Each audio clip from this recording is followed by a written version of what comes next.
I never expected my own flesh and blood would choose someone else's lies over my truth. If you're watching this, subscribe and let me know where you're watching from. I read every comment, and sometimes it helps knowing I'm not alone in this struggle. My name is Lorraine Bennett. For 64 years, I've walked this earth with my head held high, my faith unwavering, and my heart open. Born and raised in Birmingham, Alabama, I come from people who believed certain things were sacred. Sunday dinner is around a crowded table, respect for your elders even when they're wrong, and the understanding that your word is your bond. Simple values that built strong families for generations. I thought I'd pass these same values to my only son, Terrence. Lord knows I tried. But sometimes love blinds you to what's right in front of your face. Have you ever trusted someone who was smiling to your face but laughing behind your back? That moment when your gut tells you something isn't right, but everyone else thinks you're just being difficult? That's where my story begins. The sharpest wound would come not from an enemy, but from my own family. From the woman my son chose to marry, and from my son himself. A betrayal so casual, so cold, they didn't even think twice about it. It started with a dinner invitation, just a simple Sunday meal at my son's house. His wife Nadia wanted to cook a proper family meal, she said. Maybe build some bridges between us. I shouldn't have known better. But hope is a powerful thing when it comes to family. I dressed in my Sunday best that evening, pressed my good blouse, wore the pearl earrings Clarence gave me before he passed. I even brought my famous sweet potato pie, though I knew deep down Nadia would find some reason not to serve it. When I arrived at their fancy Atlanta home, all glass and steel and cold modern furniture, Nadia greeted me with that smile of hers, the one that never quite reached her eyes. You know the kind, the smile that says, "I'm tolerating you," not "I'm welcoming you." The table was set like something from those glossy magazines, crystal glasses catching the light, plates so white they hurt your eyes, cloth napkins folded into shapes. Everything perfect, everything cold. "Lorraine," she said, taking my pie and setting it aside without a word of thanks, "we're so glad you could make it." My son hugged me, but something felt off, like he was performing for an audience rather than greeting his mother. His eyes darted between us, nervous, like he was bracing for something. "Mama," he said, "Nadia made all your favorites."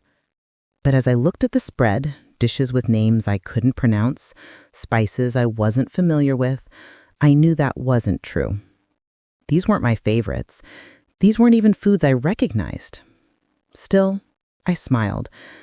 "Everything looks lovely," I said, "because my mama raised me with manners." That's when I caught it, the look that passed between them. Nadia's lips curled ever so slightly as she leaned toward my son and whispered something in Arabic, something she thought I couldn't understand. But here's what Nadia didn't know about me, what my own son had forgotten. Before I became a nurse's aide, before I raised Terrence alone, I had worked for a wealthy Lebanese family in Birmingham. For 7 years, I cleaned their home, cooked their meals, and listened. I learned their language. Not perfectly, but enough to understand when I was being insulted. And what Nadia whispered to my son, "Look at her face. The stupid old woman doesn't even know what real food is." My heart stopped for a moment. The room seemed to tilt.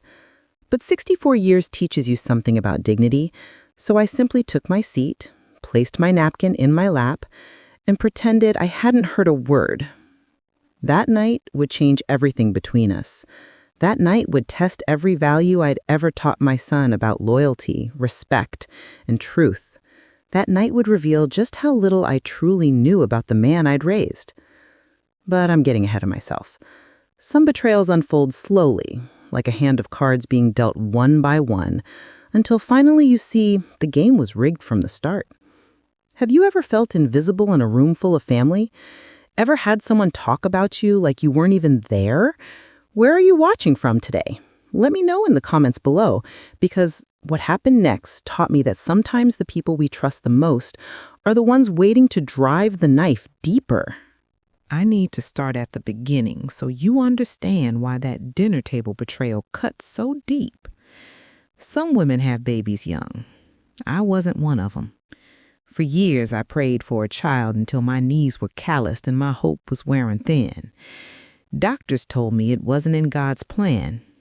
At your age, they'd say, looking over their glasses at me, the chances are next to none. But when I was 38, an age when most women are watching their children grow tall, I felt that flutter in my belly. Terrence was my miracle, the baby who wasn't supposed to exist. Clarence, my husband, cried when we heard that tiny heartbeat. He was 42 then, worked at the steel mill since he was 16, hands rough as tree bark but gentle as cotton when he held our son for the first time. "Look what we did, Lorraine," he whispered, awe in his voice. "Look at our boy."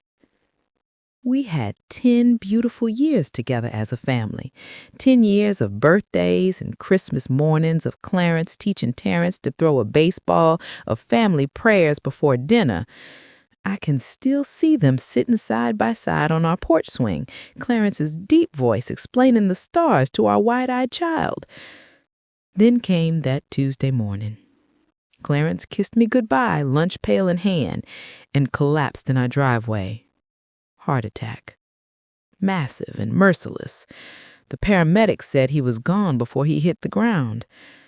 Just like that, I was alone, with a 14-year-old boy who looked at me with his daddy's eyes, waiting for me to tell him everything would be okay. But how do you promise something you don't believe yourself? If you've ever had to sacrifice everything for family, hit subscribe. The next part of this story might hit close to home. I worked 3 jobs after Clarence passed. Mornings at the nursing home, evenings waiting tables at the diner, weekends cleaning houses for families with more money than they knew what to do with. Sleep became a luxury. Rest was something other people did. All so Terrence could stay in the good school district, so he could join the academic club, so he could take those special architecture classes that lit up his face when he talked about them. "You're killing yourself, Lorraine," my sister Ruby would say. "The boy can go to community college, plenty do." But I'd seen something in Terrence, a brilliance, a gift. The way he could look at an old building and see not what it was, but what it could become. I wasn't going to let that light dim because his mama was too tired. When that acceptance letter from Howard University came, I held it to my chest and wept. Full academic scholarship. My baby going to a place I'd never even dreamed of for myself. "You did it," I told him, voice shaking with pride. He shook his head. "We did it, Mama. I couldn't have without you." Those words, they carried me through the 4 years he was gone, through the empty house and silent phone that rang less and less as he built his new life, through the Christmases when he couldn't make it home because of opportunities in the city, through the growing feeling that the boy I raised was becoming a man I didn't quite recognize. After graduation, Terrence landed a job at a prestigious architecture firm in Atlanta. His voice on our weekly calls hummed with excitement about glass towers and sustainable designs, about changing skylines and making his mark. I was proud. Lord knows I was proud. But something shifted in those years. The calls came less frequently. His voice took on that hurried tone people use when they're checking a task off a list rather than having a conversation. "Sorry, Mama, I've got to run. Big meeting tomorrow." "Can't talk now, Mama. I'll call you this weekend." "Mama, you know I'm busy. I'm building a career here." He was always sorry, always busy, always going to call next time. The boy who once told me every detail of his day now spoke in shorthand and vague references to projects I wouldn't understand. Then came the day, 3 years ago, when he called with news that made my heart skip. "Mama, I've met someone. Her name is Nadia. I think she might be the one."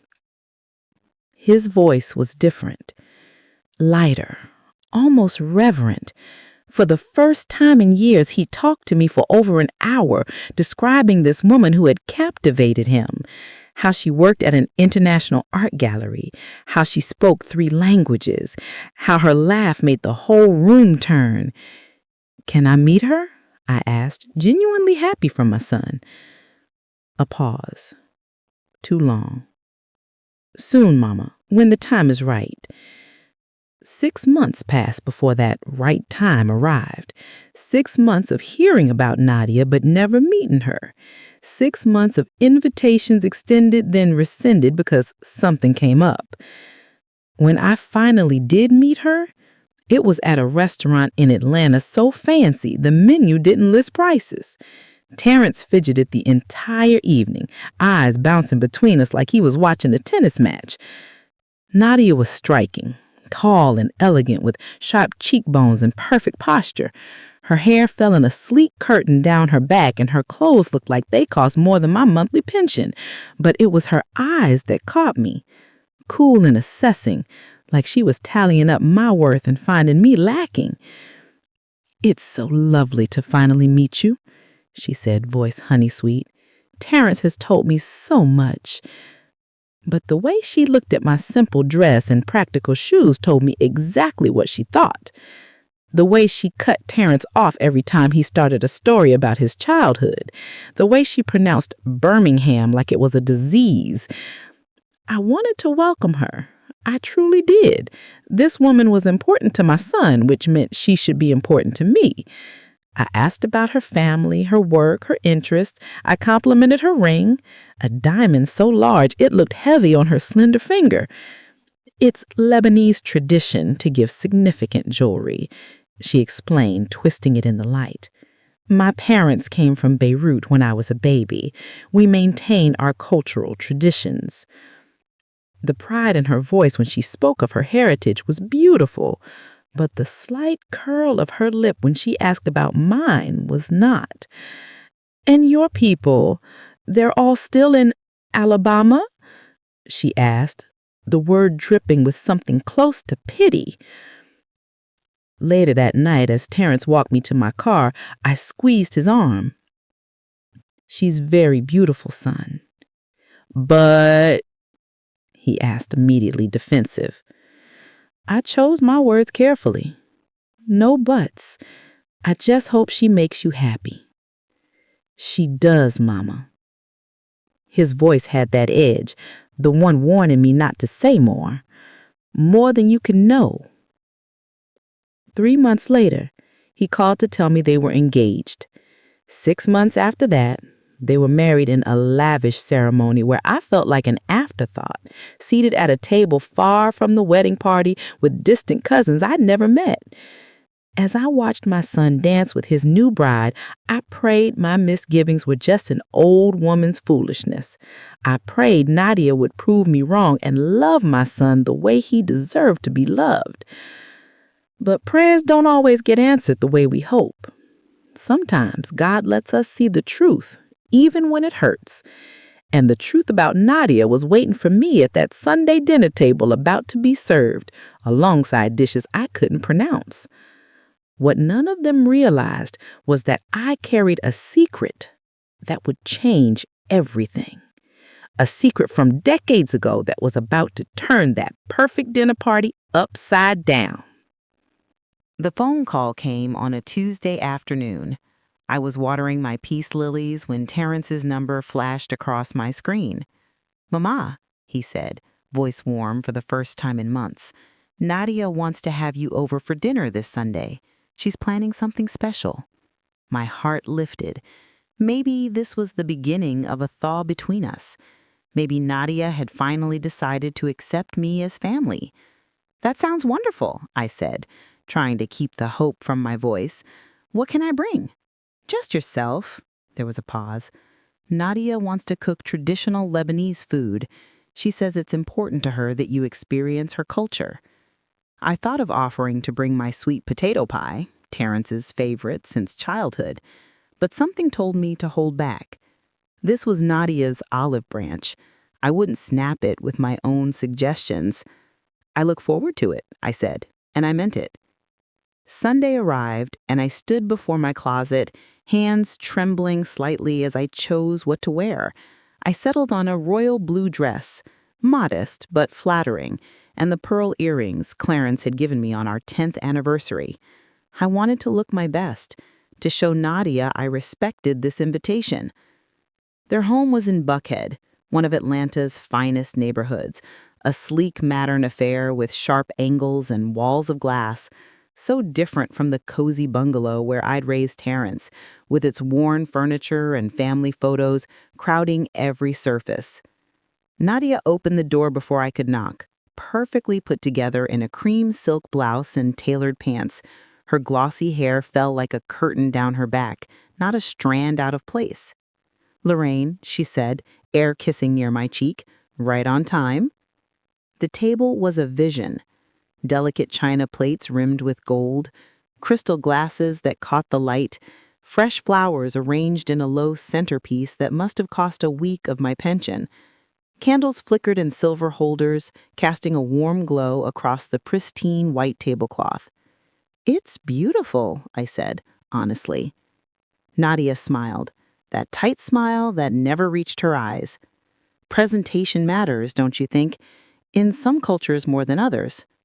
The first jab, so subtle I almost missed it. Terrence appeared from the kitchen, wiping his hands on a dish towel.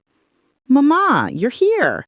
He hugged me, and for a moment, he was my boy again, warm and present. But when he pulled back, his eyes were already darting to Nadia, seeking her approval. "Sit, sit," he urged, pulling out a chair for me. "Nadia's been cooking all day." The food arrived on platters I couldn't name, rice studded with nuts and dried fruits, meat wrapped in grape leaves, flatbread and small bowls of dips in shades of green and beige. "Huh, this is all so fancy," I said, genuinely impressed. "Thank you for going to such trouble." Nadia placed a plate before me. "It's mujadara and stuffed grape leaves, very traditional." Her tone was that of a teacher speaking to a slow child. "The Lebanese have one of the world's most sophisticated cuisines." I nodded, carefully taking a small portion of each dish. The flavors were bold, spices I didn't recognize, combinations I wasn't used to, but I smiled and complimented each bite. That's when it happened. Nadia leaned toward Terrence and whispered in Arabic, "Look at her face. She eats like someone who's never seen real food before." My fork paused halfway to my mouth. Heat rose to my cheeks, but decades of life had taught me the value of a poker face. I continued eating as if I hadn't heard a word.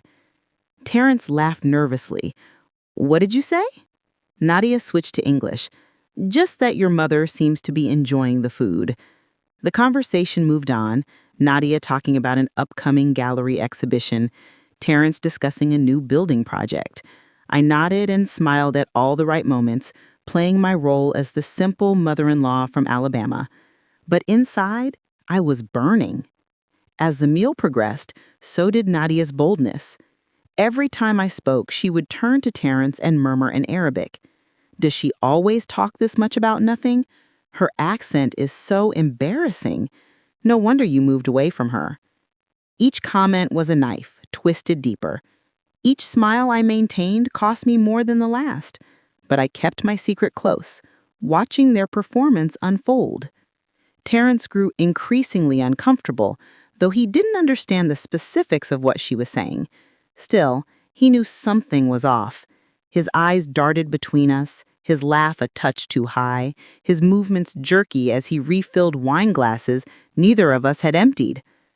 When Nadia brought out dessert, delicate pastries dripping with honey and pistachios, she placed them on the table with a flourish. "Baklava," she announced, "a true delicacy. Probably quite different from the, what do you call them? Those fried things?" "Betnés?" I offered. "Yes, those heavy, oily things," she smiled sweetly. Then in Arabic, to Terrence, "Your mother probably thinks powdered sugar is a sophisticated ingredient." Something in me snapped. Not my composure. No, I held that tight, but my patience was wearing dangerously thin. The secret I'd kept hidden, my understanding of her language, was a card I was almost ready to play. I took a deliberate bite of the baklava, let the sweetness fill my mouth, and said, "This is delicious, Nadia. Your mother must have taught you well." Her eyebrows lifted slightly. "Actually, my grandmother. The recipes passed down through generations." "How fortunate," I said, "to have such a heritage." She nodded, satisfied with what she perceived as my submission. Then she turned to Terence again and whispered in Arabic, "This woman is so simple it's painful. How did she ever raise someone like you?" I dabbed my mouth with the napkin, careful to maintain my pleasant expression, but inside, I was counting down. The moment to reveal my hand was coming. The only question was when and how much damage it would cause. What would you do if someone was insulting you in another language, thinking you couldn't understand? Would you expose them immediately or wait for the perfect moment to turn the tables? Comment below, because what I did next would change everything in ways none of us could have predicted. The breaking point came with coffee. Nadia served it in tiny cups, strong and fragrant with cardamom. As she poured, she explained the traditional Lebanese coffee ceremony with the air of someone bestowing great knowledge upon an ignorant child. "We read the grounds afterward," she said, placing a cup before me, "to tell fortunes. It's an ancient practice." I nodded politely.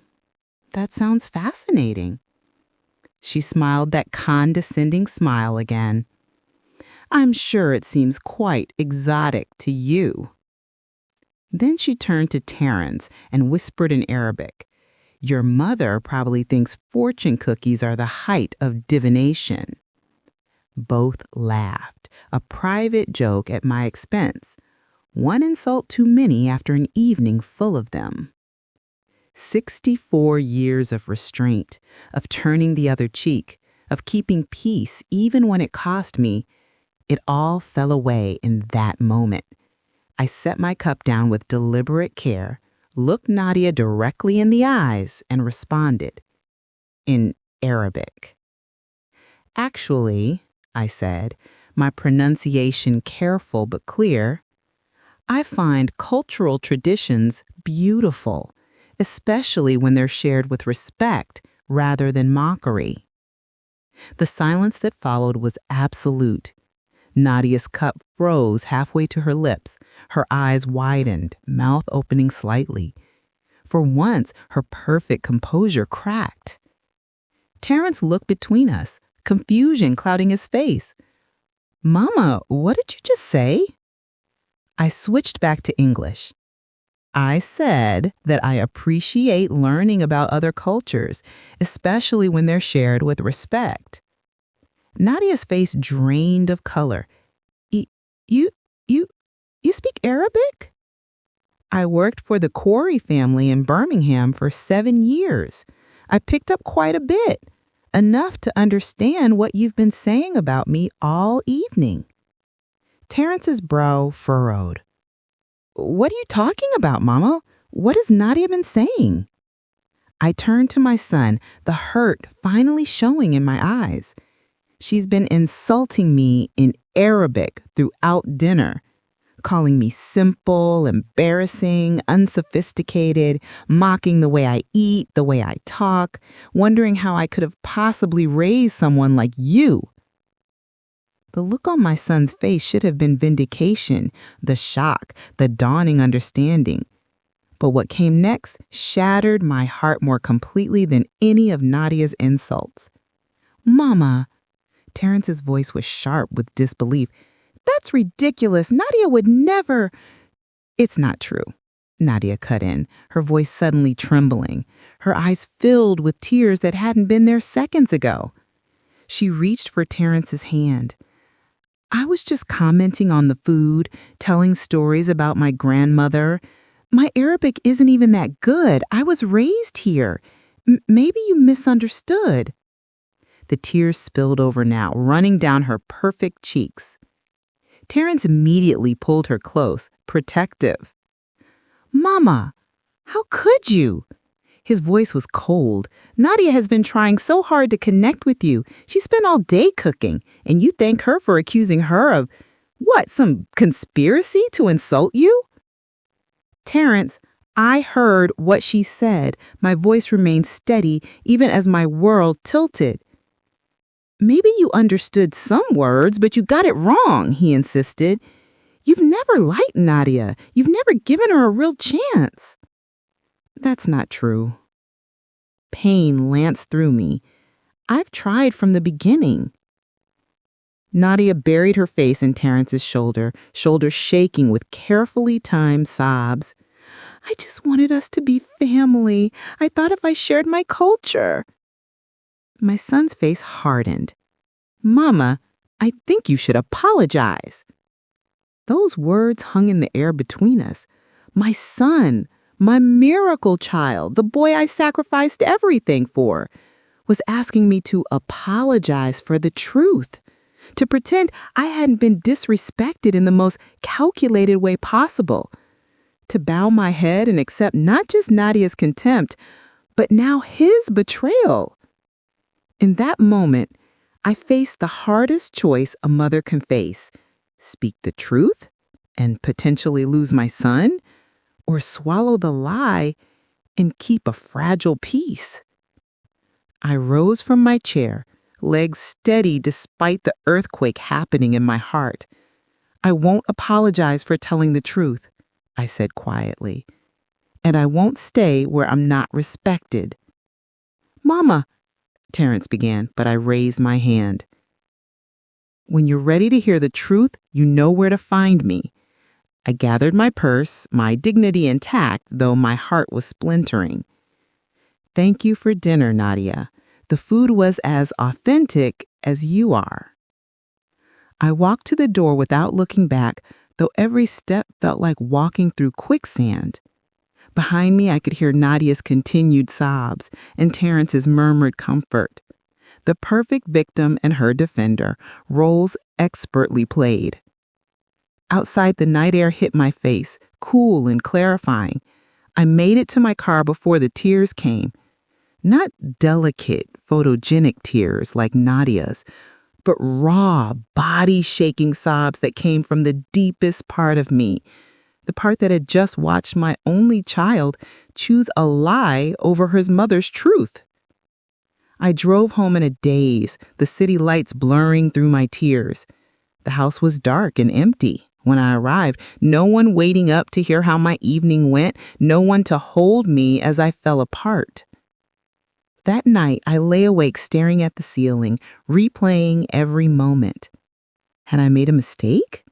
Should I have swallowed my pride, apologized, kept the fragile peace? Was standing up for myself worth the cost of potentially losing my son? The questions circled like hungry wolves, but dawn brought clarity. I had done the right thing. As hard as it was, truth had to matter. Respect had to matter. If I didn't stand up for myself, how could I expect Terrence to remember the values I'd raised him with? I expected his call that morning, an apology or at least a conversation. The phone remained silent. Days passed, then weeks. The silence on my son was deafening. I called twice, left messages that weren't returned. I sent a text, "I love you, son. When you're ready to talk, I'm here." Nothing. My son, the baby I carried, the child I raised alone, the man I'd sacrificed everything for, had chosen his wife's lies over his mother's truth. And I was left alone with nothing but my integrity for company. Silence has a weight to it. After decades on this earth, that's something I've learned. The silence of an empty house after a loved one passes. The silence when bad news hangs in the air. But the silence from my son?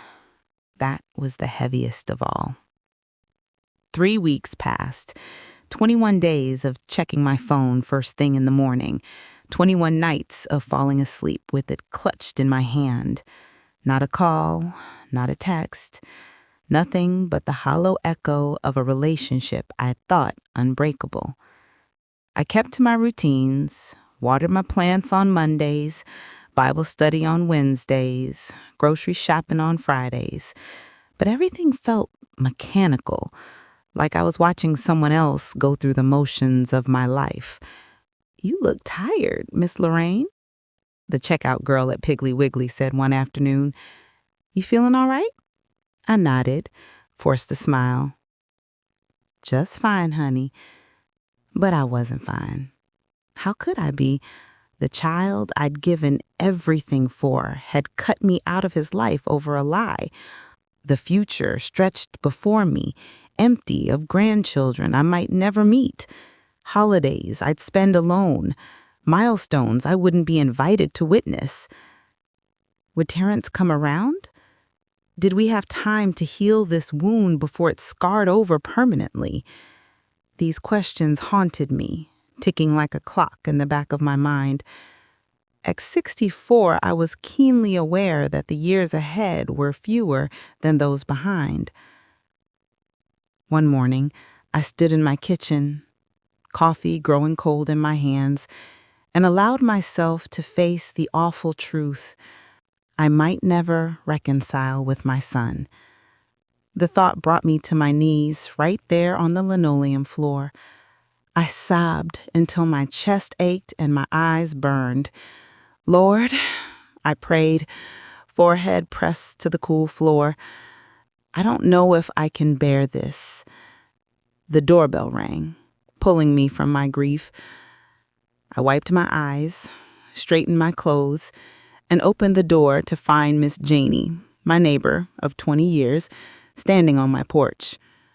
Her face was tight with concern, her iPad clutched against her chest. "Lorraine, I've been debating whether to show you this, but you deserve to know." Miss Janie had never been one for dramatics. She was as practical as her salt and pepper bob and sensible shoes. Whatever had brought her to my door at 9 a.m. on a Tuesday wasn't idle gossip. "Come in," I said, my throat still raw from crying. We sat at my kitchen table, the same one where Terrence had done his homework, where we'd shared thousands of meals together. Miss Janie placed her iPad between us, her finger hesitating over the screen. "This is from last weekend. A brunch with friends. Miss Janie's niece sent this to me. She follows your daughter-in-law on Facebook." Miss Janie's eyes were apologetic. "It's from last weekend. A brunch with friends." She pressed play, and my world tilted for the second time in a month. There was Nadia, gorgeous as ever in a sundress, champagne flute in hand. She was at some trendy restaurant, the kind with exposed brick walls and $20 avocado toast. Around her sat 4 women, all leaning in eagerly. And then, Nadia was saying, her words slightly slurred. She tried to claim she understood Arabic, as if some house cleaner from Alabama could possibly. The women erupted in laughter. Nadia waited for it to die down, then continued, adopting an exaggerated Southern accent. "I worked for the Lebanese family. I know what you're saying about me." More laughter. One woman wiped tears from her eyes. "So what happened?" someone asked. Nadia took a dramatic sip of her champagne. Terrence put her in her place, of course, told her she was being ridiculous and needed to apologize. The camera panned slightly, and there, at the edge of the frame, was my son. My Terrence, the boy I raised to be kind, to be honorable. He wasn't laughing outright, but his lips curved in an indulgent smile, As Nadia continued her mockery, "Country trash," one of the women said, snorting into her mimosa. "How did Terrence come from that?" Nadia reached over and squeezed my son's hand. "Right? It's a miracle. Thank God he got out of Birmingham." The video ended. The kitchen fell silent, except for the ticking of the clock above the stove, the one Clarence had hung 30 years ago. "I'm sorry," Miss Janey whispered. "I thought you should know." I nodded, unable to speak. The betrayal was complete now, not just a private insult at a dinner table, but a public humiliation. My son smiling as his wife mocked his mother's accent, her background, her very existence. Country trash? The words echoed in my head. Was that how my son saw me now? The woman who had skipped meals so he could have books, who had held him through fevers and heartbreaks and nightmares. Was I nothing but an embarrassment to be laughed at over champagne brunch? "What will you do?" Miss Janey asked gently. I looked down at my hands that had worked so hard for so long, hands that had cradled my newborn son, brushed his hair for school pictures, bandaged his scraped knees, hands that had never been too tired to hold him when he needed me. "I don't know," I whispered. But even as I said it, something was crystallizing inside me, a resolution that had been forming since that dinner, hardened now into certainty. I might be country trash to them. I might just be an accent to be mocked. But I was still Lorraine Bennett. And Lorraine Bennett didn't raise her son to treat anyone this way, especially not his mother. "Actually," I said, straightening my shoulders, "I do know." It's time they both heard the truth, face to face. Miss Janey's eyes widened. "You're going to confront them after seeing this?" "I am." I stood up, decision made. My son needs to see who he's chosen to stand beside, and I need to say my piece, not just for me, but for him too, before it's too late for both of us. "When?" she asked. "Tomorrow," I said, the plan forming as I spoke. Sunday dinner seems fitting, doesn't it? I spent Saturday preparing for battle. Not with fists or weapons, but with truth, the kind that cuts deeper than any knife, the kind that can either heal or destroy, depending on how it's received. I chose my clothes with care, not my Sunday best, but something dignified, a navy dress with a simple gold cross necklace Clarence had given me on our first anniversary. I wanted Terrence to see his mother, not some caricature from Nadia's brunch stories. Miss Janey helped me download the video to my phone. "You sure about this?" she asked as we watched it one last time. "I've never been more sure of anything," I replied. And it was true.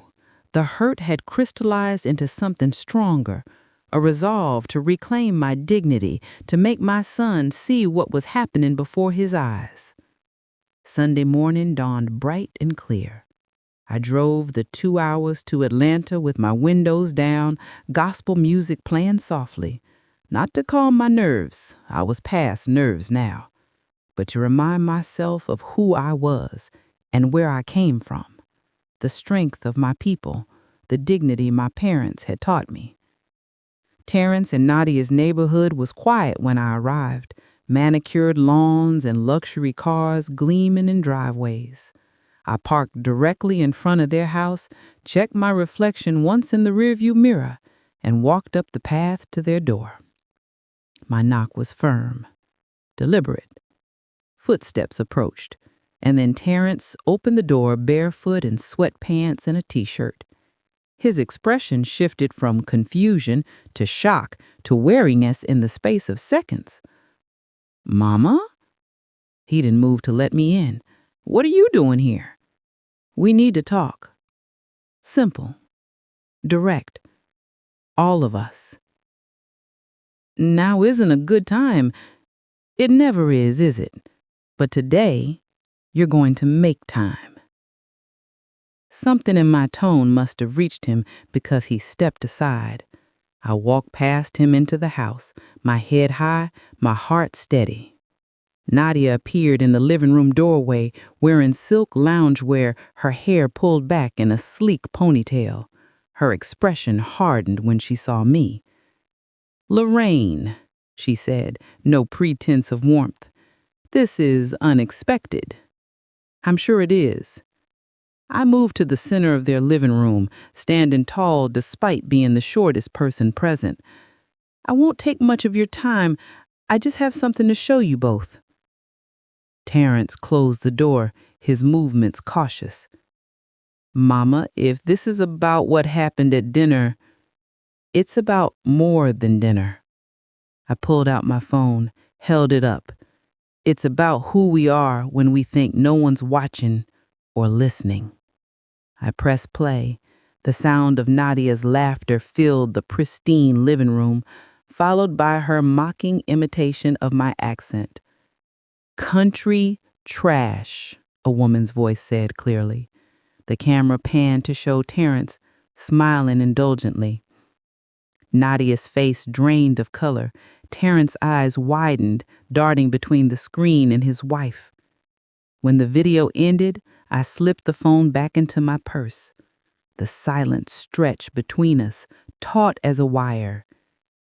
"Where did you get that?" Nadia asked, voice tight. "Does it matter?"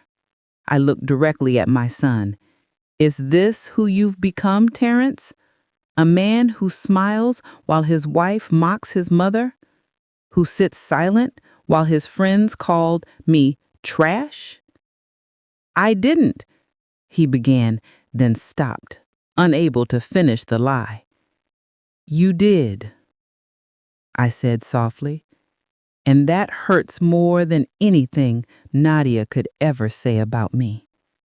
Nadia recovered quickly, drawing herself up. "It was just a joke, Lorraine. You're being overly sensitive." I ignored her, keeping my eyes on my son. "The day you were born, the doctor placed you in my arms, and I made you a promise. I promised I would always love you, always protect you, and always tell you the truth, even when it was hard to hear." I took a step toward him. "I've kept that promise for 38 years. When your daddy died, I could have fallen apart. Lord knows I wanted to. But I stayed strong for you. I worked jobs that broke my body so you could have opportunities I never had." My voice grew stronger, not with anger, but with conviction. "I skipped meals so you could eat. I wore the same 2 dresses for years so you could have new school clothes. I stayed up nights helping with homework after working 16-hour shifts. Not for praise, not for thanks, but because that's what love looks like." Terrence's eyes glistened, his shoulders slumped as if bearing a sudden weight. "And now I watch you smile while this woman," I glanced at Nadia, then back to my son, "calls me country trash. The same woman who sat at my table and mocked me in a language she thought I couldn't understand." I took a breath, steadying myself. "I didn't come here for an apology, Terrence. I came because you deserve better than becoming a man who forgets where he came from, who forgets the values I raised you with." Nadia stepped forward, eyes flashing. "This is ridiculous. You come into our home with some edited video and expect—" "Enough." Terrence's voice cut through the room like a thunderclap. He wasn't looking at his wife. He was looking at me, really looking, perhaps for the first time in years. "Nadia," Terrence started again. "I said enough." He turned to her, and I saw something shift in his expression, recognition dawning, painful and clear. "Was it true, what you said at the dinner table in Arabic?" Nadia's eyes narrowed. "We've been through this. Tell me the truth." His voice dropped, dangerous and low. For once. Her silence was answer enough. She looked away, lips pressed tight. Terrence ran a hand over his face. When he looked up, he seemed older, the weight of understanding aging him before my eyes. "Mama," he said, turning to me, "I'm so sorry. I should have believed you." The words I'd waited weeks to hear, yet there was no triumph in them, only sadness for what had been broken. "I know you're sorry, son, but sometimes sorry isn't enough. Sometimes you need to make a choice about who you want to be." He nodded, something resolute settling in his expression. Then he turned to Nadia. "Pack your things," he said quietly. "What?" He heard it. "You heard me." His voice was steady now. "I want you out of this house." "You can't be serious," she laughed, a brittle sound. "You're choosing her over me?" "I'm choosing to be someone I can respect when I look in the mirror. I'm choosing the truth." Nadia's face contorted with rage. "This is temporary insanity. She'll go home and you'll realize—" "It's over, Nadia." Taranka's voice was final. "The person I saw in that video, the person who could say those things about my mother, that's not someone I can build a life with." She stared at him, then at me, her perfect composure finally shattered. Without another word, she stormed upstairs, the sound of a door slamming echoing through the house. Terrence turned to me, tears tracking silently down his face. "Mama, how do I even begin to make this right?" I reached up and touched his cheek the way I used to when he was small. "One day at a time, son. One truth at a time." Nadia didn't leave quietly. The next few hours were a storm of slammed doors, tearful accusations, and desperate attempts to rewrite history. I sat in the kitchen, hands wrapped around a mug of tea Terrence had made, while the sounds of her rage echoed through the house. "You're making a terrible mistake," she shouted down the stairs. "She's manipulating you. Can't you see that?" Terrence remained calm, helping her pack her designer clothes into suitcases. His face was set with determination I hadn't seen since he was a boy building model bridges in our garage, refusing to give up until they were perfect. When Nadia realized her tears weren't working, she tried a different approach. "What about everything we've built together?" Her voice dropped to a pleading whisper. "The future we planned. Are you really throwing it all away over one misunderstanding?" I heard my son's quiet reply. It wasn't a misunderstanding. It was a revelation. By sunset, she was gone, taking 2 suitcases and leaving behind a trail of threats about lawyers and divorce settlements. The door closed behind her with finality, and the house fell into a heavy silence. Terrence stood in the hallway, shoulders slumped, looking suddenly lost in his own home. When he finally turned to face me, his eyes were red-rimmed but clear. "I don't even know where to begin," he said, voice raw. "Come sit with me." I patted the sofa beside me. "We've got time now." He sank down, hands hanging between his knees. For a moment, he was my little boy again, the one who'd come to me with scraped knees and broken toys, trusting I could fix anything. "I should have believed you," he said finally, at the dinner table. "I should have known you wouldn't lie about something like that." "Yes," I agreed quietly. "You should have." He looked up, surprised by my directness. "I'm not here to sugarcoat things, son. What happened hurt me deeply. Not just Nadia's words, but your choice to doubt me. I was blind, he admitted. I didn't want to see who she really was. It was easier to believe you were overreacting. Why? I asked, the question that had haunted me for weeks. What made it so hard to trust your own mother? He was quiet for a long time, gathering his thoughts. When he spoke, his voice was thoughtful. I think I was ashamed, not of you, never of you, but of where I came from, the struggle, the hardship. Nadia represented something different, something polished. Being with her made me feel like I'd truly escaped Birmingham, like I'd arrived somewhere better. The honesty stung, but I appreciated it. There's no shame in your roots, Terrence. The struggle is what made you strong. I know that now, he nodded. Or I'm remembering it at least. Somewhere along the way, I forgot who I really am. We talked through the night about his father, about the years after Clarence died when it was just the two of us against the world, about the values that had shaped him. Honesty, hard work, respect for others regardless of their station. Remember Mrs. Wilson? I asked, smiling at the memory. The homeless woman who used to sit outside the library? Terrence laughed softly. You made me take her a sandwich every Saturday and talk to her.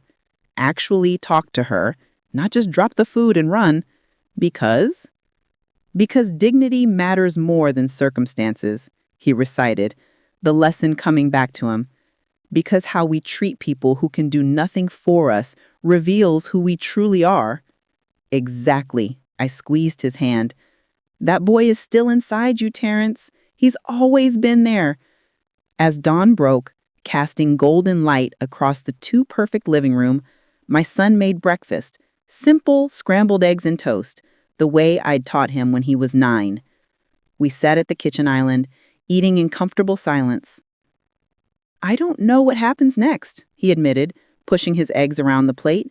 With Nadia, with the divorce, it's going to get messy. Life is messy, but you face it with truth and dignity. Everything else sorts itself out in time. He nodded, then looked up at me with the ghost of a smile. Will you stay? For a few days at least? This house, it's too empty now. The invitation warmed me more than he could know. Of course, I'll stay. That week became a bridge back to each other. We talked about things we'd avoided for years. I told him stories about his father he'd never heard, about the man Clarence had been, and the legacy he'd left. Terrence shared his dreams for the future, the buildings he wanted to design, the mark he hoped to make on the world. And slowly, like a Polaroid, developing, I watched my real son emerge from behind the facade he'd constructed. The quick laugh I remembered, the thoughtful questions, the kindness that had always been his most defining quality. One evening, as we sat on his back porch, watching fireflies dance across the manicured lawn, Terrence turned to me. Thank you, he said simply. For what?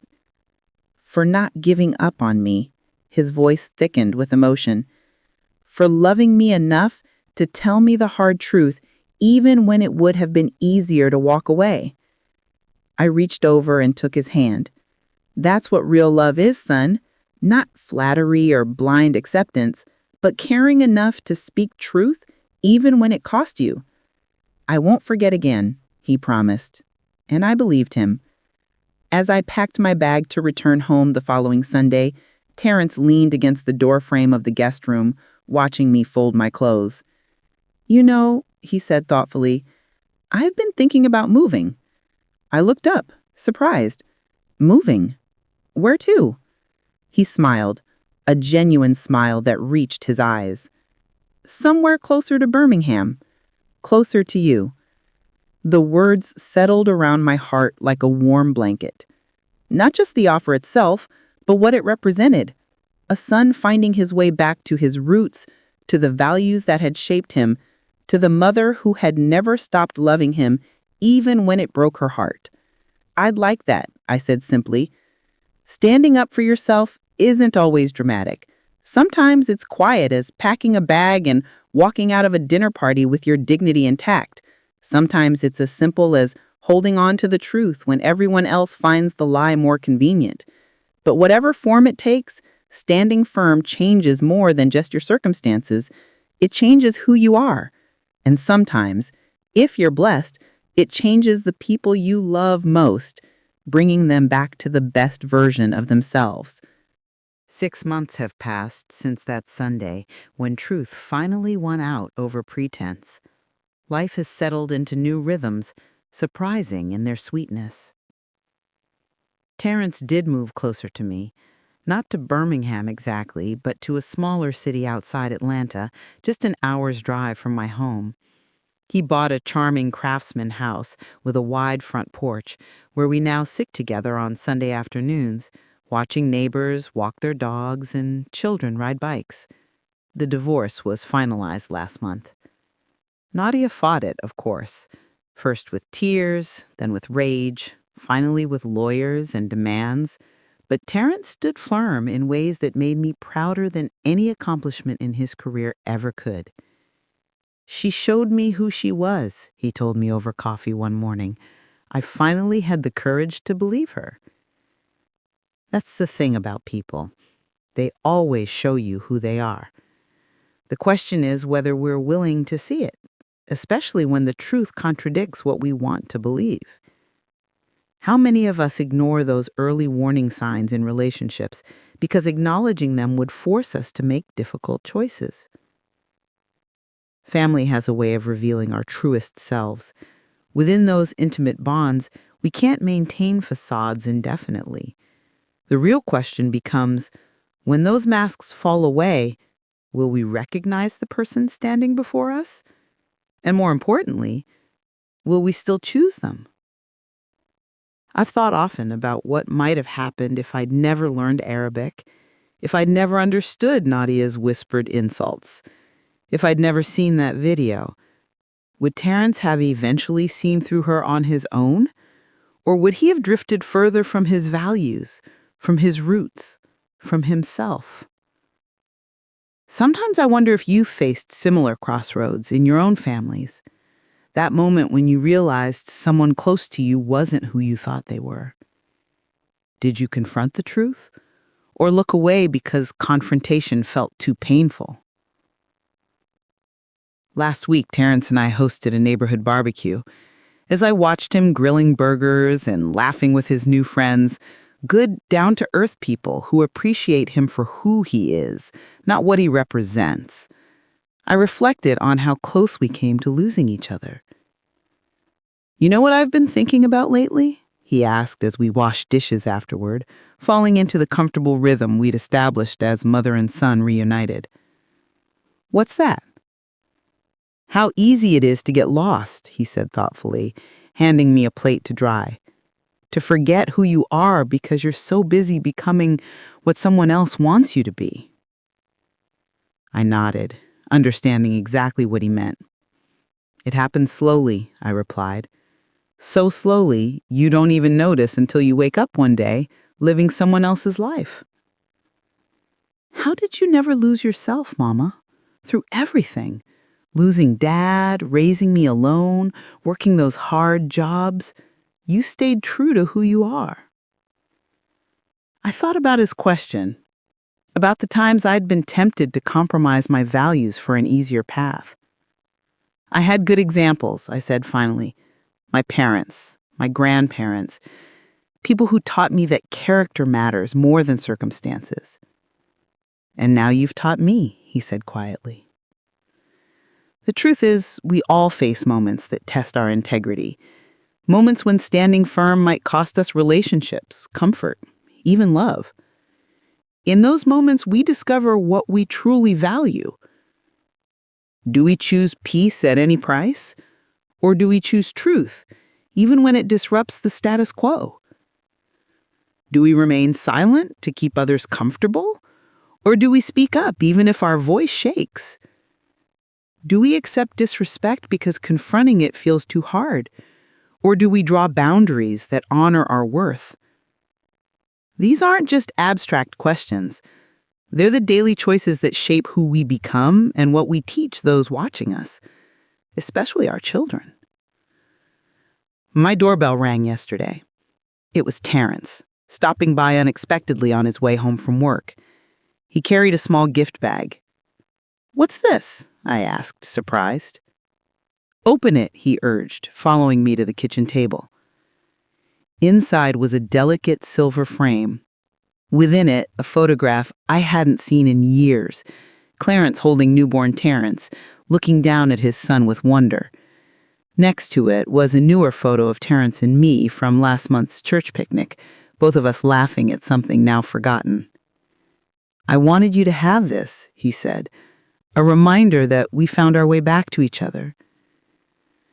I traced the images with my fingertip.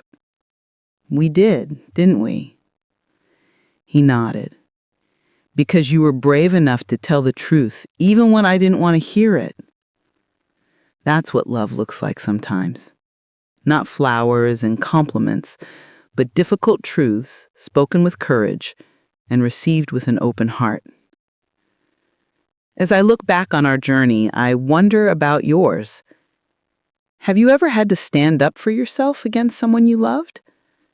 Were you believed or dismissed? Did you find the strength to walk away when necessary? Or are you still trying to be accepted where you're merely tolerated? I read every comment on these videos. Your stories matter to me because they remind us all that we're not alone in these struggles, that family complications touch every home, regardless of background or circumstance. Some of you have written about mother-in-laws who treated you the way Nadia treated me. Others have shared about children who chose partners that drove wedges into once close relationships. Many of you have asked how to rebuild bridges that seem permanently burned. The answer isn't simple, but it starts with truth, with seeing people as they are, not as we wish them to be, with holding firm to values that don't shift with the changing winds of convenience or social pressure. And most importantly, with being willing to extend grace when someone recognizes their mistakes and genuinely seeks to make amends.